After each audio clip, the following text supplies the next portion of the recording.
My insane mother-in-law doxed me because I refused to let her see my baby. My mother-in-law was always nasty towards me, but she took things to a whole new level when I moved a few states away to New Jersey for work. The first week we moved, she was already sending me emails, calling me a manipulative bitch for trying to isolate her favorite boy from her. My husband replied to her himself, saying I had gotten a great job here and moving was a mutual decision. But instead of replying like a normal person, she instead started sending houses, apartments to only my husband. They were all one bed and one bath, and she'd tell him that he could get one of these close to her, so her baby could spend weekdays while I worked with her, and weekends back here with me. He shut that down super fast though, and Mill was not happy. She sent more angry emails threatening to report me for keeping her baby hostage, but we just ignored her. While all this drama was going on, I became pregnant. My first trimester was extremely difficult because of my chronic heart condition, and so we held off on telling my husband's family until the doctors gave us the go-ahead. It was only after the second trimester did this happen, and when we FaceTimed his parents to share them the news, what we feared worst happened. My mother-in-law wasn't happy for us. She didn't say congratulations. She instead said I was a selfish pig for trying to bring a baby to this world with a disease-riddled body like mine, and told us she would be flying out to take the baby and make sure it's okay. My father-in-law told her to calm down, but she refused and kept making comments until my husband got sick of her and just ended the call. Not even a week later, she started posting on Facebook how her grandchild was in danger because of my poor health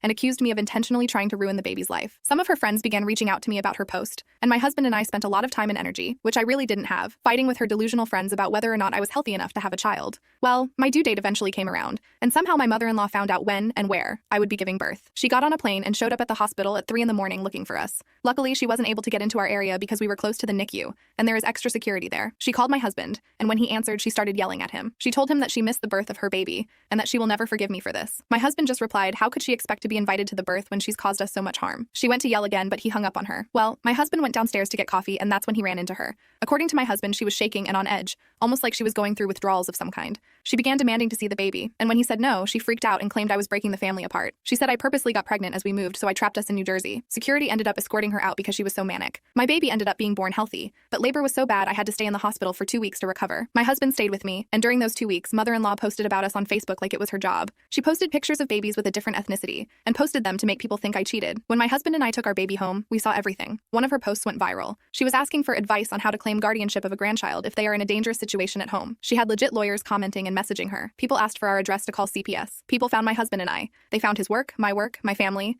My family's business reviews were tanked, and the police came to our home. I had been home from the hospital for 4 days. My husband dealt with everything though. He was my rock. He made sure our baby stayed with us. Currently, we're looking into filing a lawsuit against my mother-in-law for defamation. I am so exhausted and overwhelmed.